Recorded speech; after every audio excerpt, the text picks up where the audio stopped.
I would ask that the court entertain giving a Bowden charge in this case. We know that the case law under Commonwealth versus Bowden allows the court, upon evidence presented to a jury, of inadequate police investigation. Because if you recall, way back in the day on this case, I did move for a bifurcation, and my argument to the court was that defendants in lack of criminal responsibility cases are really hogtied, if you will, because to have the lack of criminal responsibility, you have to admit involvement in the crime, but yet when you're trying the case with lack of criminal responsibility, the government still has the burden to prove to a jury beyond a reasonable doubt that the defendant is guilty of, based on the evidence, that particular crime. And if there's evidence of a police investigation that is deficient, a jury does have a right to consider that as a basis of an acquittal. They can consider that for purposes of finding reasonable doubt based upon the lousy investigation.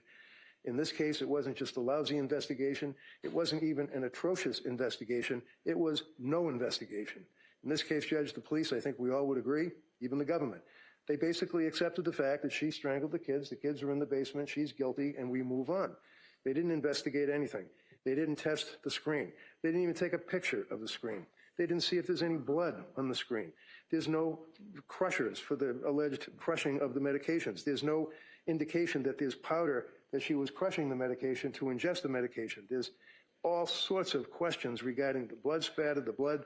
The police never investigated. They come into the court, they talk about their investigation through the crime scene laboratory and state police, and every question that I would ask about the door, about the blood drop on the door, about the siding, they come 6 months later or whatever, they take the siding, it's degraded, they can't even test it. I could go on and on and on with the horrific investigation in this case. So I think it would be fair for the court to instruct them on Bowden. That's it.